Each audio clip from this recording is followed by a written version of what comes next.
যে আপনারা শিক্ষার্থীদের মধ্যে যারা আক্রান্ত আছেন জিনের সমস্যায় অথবা জাদুর সমস্যায়, আপনারা নিজের চিকিৎসা নিজে কিভাবে করবেন এর সংক্ষিপ্ত একটা দিক নির্দেশনা গাইডলাইন আমি দিয়ে দিচ্ছি। অনেক শিক্ষার্থী ভাই ব্যক্তিগতভাবে আমাদের সাথে যোগাযোগ করেন যে, "হুজুর আমি তো নিজেই আক্রান্ত, আমাকে কিছু ওজিফা দেন, আমাকে কিছু আমল দেন।" আমি পাবলিকলি আমভাবে সকল শিক্ষার্থীদের উদ্দেশ্যে এই আমলটা আপনাদেরকে বলে দিচ্ছি। আমলটা কি বললাম?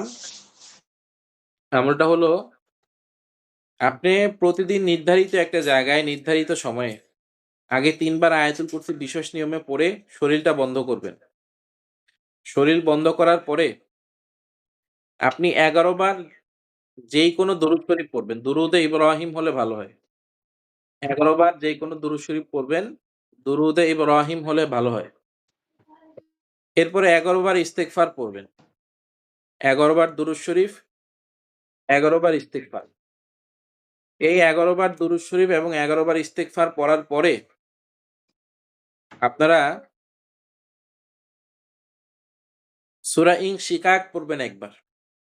সূরা ইনশিকাক পড়বেন একবার।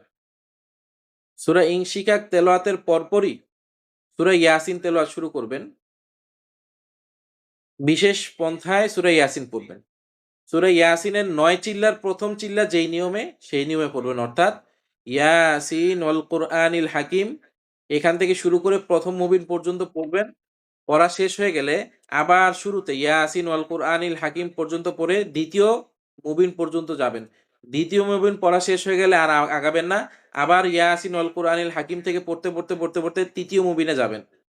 হ্যাঁ? ৩য় মুবিন পড়া হয়ে গেলে আবার শুরুতে ইয়াসিন।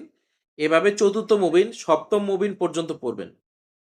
৭ম মুবিনে যেয়ে আবার সূরা ইয়াসিন একেবারে শুরু থেকে নিয়ে ৮ম বারের মতো পড়ে পানিতে দম দিবেন। তেলের মধ্যে দম দিবেন। পানিতে এবং তেলের মধ্যে দম দিবেন। প্রতিদিন একবার যেকোনো একটা নির্ধারিত সময়ে এই আমলটা করবেন। যারা আক্রান্ত শিক্ষার্থী তারা। এবং শুরু দিয়ে নিয়ত করে নেবেন, আল্লাহ এই আমলের ওসিলায় আপনি আমার মধ্যে যদি কোনো সমস্যা থাকে জিনের অথবা জাদুর সমস্যা, এই সমস্ত সমস্যা দূর করে দেন। তো ৫ লিটারের একটা পানির বোতলের মধ্যে আপনি এই দমটা দেবেন। পানি যেন বেশি থাকে এবং ১/২ লিটার অথবা ২৫০ গ্রামের সরিষার তেলের বোতল অথবা এর বেশিও হতে পারে, কোনো সমস্যা নেই। তো সূরা ইয়াসিন শেষ করার পরে আবার ৭ বার দরুদ শরীফ পড়বেন।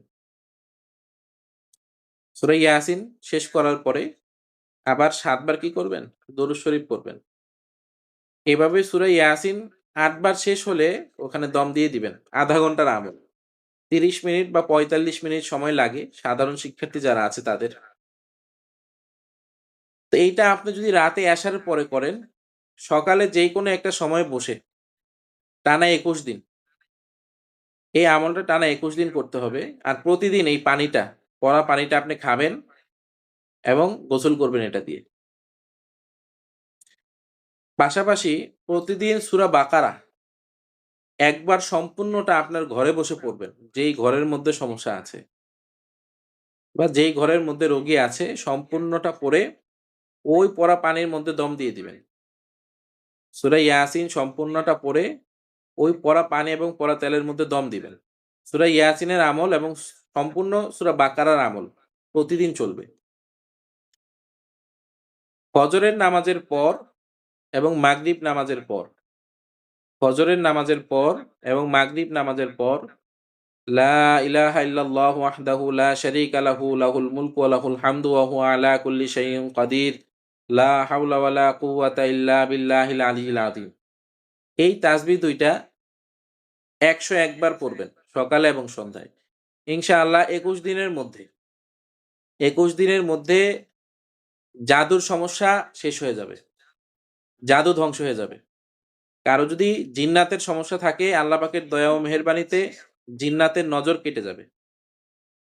জাদুর সমস্যা থাকলে জাদুর সমস্যা কেটে যাবে। জিনের সমস্যা থাকলে জিনের সমস্যাও কেটে যাবে ইনশাআল্লাহ। এটা যদি কোনো আক্রান্ত আপনার ঘরের পরিবারের কেউ যদি করতে না পারে, তাহলে এই আমলটা আপনি তাকে করে দিতে পারবেন। এই আমলটা আপনি তাকে করে দিবেন। তবে লা হাওলা ওয়ালা কুওয়াতা ইল্লা বিল্লাহিল আলিয়্যিল আযীম এবং লা ইলাহা ইল্লাল্লাহু ওয়াহদাহু লা শারীকা লাহু লাহুল মুলকু ওয়া লাহুল হামদু ওয়া হুয়া আলা কুল্লি শাইইন কাদির। এই আমলটা, এই আমলটা রোগী নিজে করবে। এই ২ টা আমল রোগী নিজে করবে। আর তেলাওয়াত যদি রোগী নিজে করতে না পারে, যে তেলাওয়াত করতে গেলেই অসুস্থ হয়ে যায়। তেলাওয়াত করতে গেলেই অসুস্থ হয়ে যায়, এমনটা যদি রোগীর সাথে হয়, সেক্ষেত্রে এটা আপনি করে দিবেন তাকে। আর বাকি তসবিহ ২ টা রোগী সে নিজে করবে। আসসালামু আলাইকুম ওয়া রাহমাতুল্লাহ।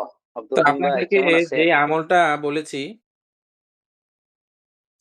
যে আমলটা আসসালামু আপনাদেরকে বলেছি, আলাইকুম ভাই। এই আমলটা সবাই হয়তোবা নোট করেছেন।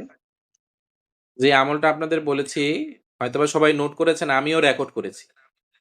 আপনারা নোটটাও শিক্ষার্থীদের দিয়ে দিবেন গ্রুপের মধ্যে।